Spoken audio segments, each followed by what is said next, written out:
नमस्कार, आप देखना शुरू कर चुके हैं द बम्बाट और द बम्बाट की टीम इस वक्त की बड़ी अपडेट लेकर आपके समक्ष उपस्थित हुई है।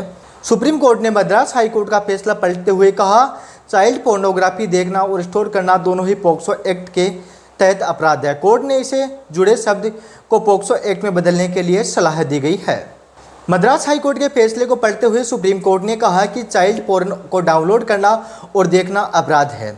कोर्ट ने केंद्र सरकार को सलाह दी कि पोक्सो एक्ट में चाइल्ड पोर्नोग्राफ की जगह child sexually abusive and exploitative material लिखने को कहा गया है।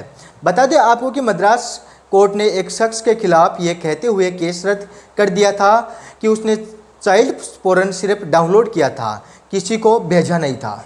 जानिए दोस्तों, क्या है इस मैटर में बड़ी खबर। सुप्रीम कोर्ट ने कहा कि शब्दों के बदलाव करके सभी समाज को न्याय व्यवस्था का ऐसे मामले की गंभीरता को ध्यान दिलाया जा सकता है। CIDIV चंद्रचूड़ और जस्टिस JB पारदीवाला के बेंच में चाइल्ड पोर्न को लेकर चिंता जताते हुए कहा कि तकनीकी वास्तविकता और बच्चों को कानूनी सुरक्षा के बीच बैलेंस बनाना बहुत जरूरी है।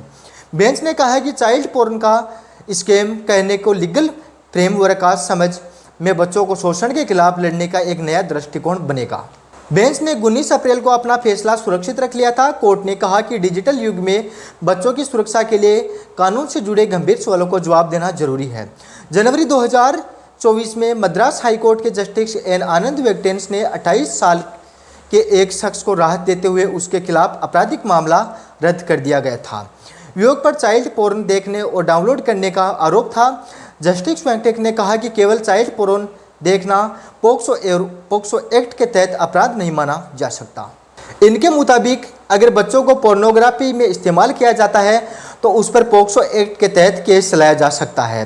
वहीं जब सीधे शामिल हुए केवल एक चाइल्ड पोर्न देखता है और उस पर आपराधिक मुकदमा चलाना सही है। हाईकोर्ट ने IT एक्ट के सेक्शन 67B का हवाला देते हुए कहा कि आरोपी ने इस तरह की सामग्री ना तो पब्लिश की और ना ही किसी को भेजी। जब आरोपी किसी बच्चे का इस्तेमाल पोर्न के लिए नहीं किया तो उसके खिलाफ अपराध साबित नहीं होता। हालांकि ये कहा जा सकता है कि युवक का नैतिक पतन हो गया है। मार्च में सुनवाई के दौरान सुप्रीम कोर्ट की बेंच ने हाई कोर्ट के इस आदेश की आलोचना की थी।